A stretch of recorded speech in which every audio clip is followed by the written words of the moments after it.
if someone was to, well, if my friends or people in my social circle were to analyse my life, they say, gee, your life has been full on. Like I said, I see all of those hardships, or emotional stresses as biggest blessings in my life. So I'm really fortunate. I'm extremely fortunate for you know, the role that my experiences have had in shaping my outlook on my life.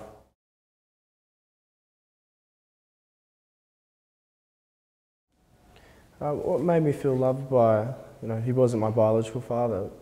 I certainly considered him my dad. Just the way that he'd interact with me. I think a lot of communication is non-verbal. Well, it is, the majority of communication is non-verbal, and whether it was the way that he looked at me, I could see the admiration in his eyes.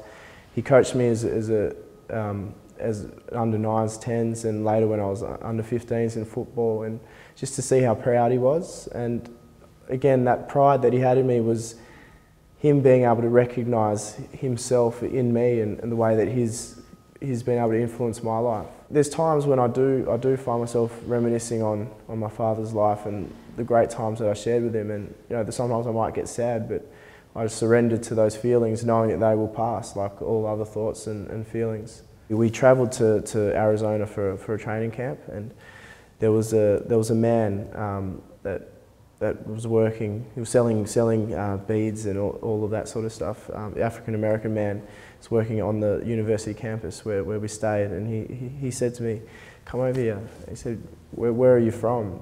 And I said, "Well, I'm from Australia." He said, "No, where are you really from?" I said, "Oh, I'm Brazilian, and my biological father is African." He goes, "Where in Africa?" And I just said, "I don't know." And he looked me dead in the eyes and said, "You have to know your roots." And that's when I started to, that set me off on a journey of finding my biological father. It was quite challenging because the only thing that I can remember of him was you know, violent things, and that sort of stuck in my mind. You know, my image of him was tarred by those experiences. And so I had an open dialogue with my stepfather about, you know, I'm searching for him and all of that. And yeah, that day when I was about to drive to leave to meet my biological father in Fitzroy, actually, and North Fitzroy, and I called and I said, you know, I'm going to meet him, and I was nervous, and I said, "I love you," and he said, "Yeah, no, I love you. This is really important for you." And so I went there with a very open mind, even though I did have expectations on how he'd look, you know, the way he'd speak, my anger towards him as well. But there was a part of me that was like, no, just, you know, let it be. So when I did meet him, I wouldn't say I was emotional. I was quite stunned. It was like, gee, this is the man that I've sort of pretended didn't exist my whole life, but then was so strong in my thoughts, my everyday thoughts, when I decided that I wanted to meet him. And yeah, it's just an amazing experience to have all your expectations sort of disintegrate before your eyes, because there you are, you actually have the direct experience of what you've been thinking. I still do keep in touch with him, but I do find it really hard to gain those years. I don't necessarily think just because you share the same biology as someone else, you should feel obligated to form a false relationship, or oh, this is my dad sort of thing. I think you should just let the relationship be as natural as it can be, and that's where I feel my relationship with him is at the moment. And yeah, I can say I do love the person he is, despite, you know, the past, you know, the way he may have treated my mother. And yeah, so I do have a relationship with him at the moment. Footballers are given, you know, really, they're stereotyped as people that have no respect for women, you know, people with problems with alcoholism, with you know, a whole myriad of negative connotations comes with being an AFL footballer. People say, you know, shut up, Harry, just stick to playing football. But football is, you know, just a facet of my life. It's not the whole story, and I shouldn't just fit into what other people's expectations are, because I see the possibilities of expressing myself is unlimited and infinite, not limited to a certain label or, you know, a certain definition or stereotype.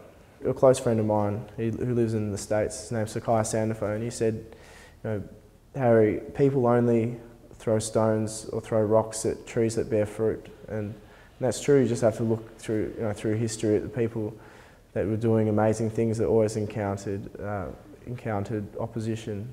I think one thing that I've encountered with, and I'm not generalising. I'm just going by my own direct experience with, you know, a lot of people that I've encountered in my life. So, and through that experience and that observation, one thing I've realised is that men, in comparison to women, aren't open in expressing their own individuality. They feel as though they should toe the line, so to speak, particularly in regards with how they feel. And speaking about love is something that I haven't really encountered much in my time. But what I actually found is that the more that I opened up to be myself and express myself, the more respect I gained from, and respect and understanding that I gained from teammates. And there actually were times, you know, when teammates would say, "Are you for real?" But when you can look at someone dead in the eye and say, "This is actually how I feel," then there's a part of them that I think, gee, well, if I really felt a way about something, then I wouldn't want someone to shoot me down. It's funny, you talk to my teammates, and you speak to them about what's the best thing that happened in your football life, about the premiership, and they'll all say to you, without a doubt, it wasn't, you know, kicking a goal, it wasn't holding the cup up or getting a medal. What we actually did was after all the fans had left the MCG, after, you know, we were in the rooms and we were celebrating, you know, drinking beers and, you know, celebrating champagne and everything. We all said, right, let's go out onto the oval. All the lights were off at the MCG, and we all got around the circle in a huddle, and we all put our arms around each other, put the cup in the middle, and each person had to explain how they felt.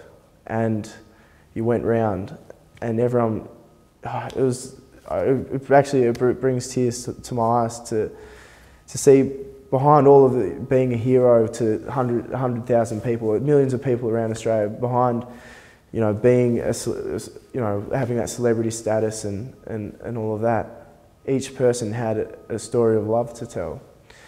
And remember seeing teammates,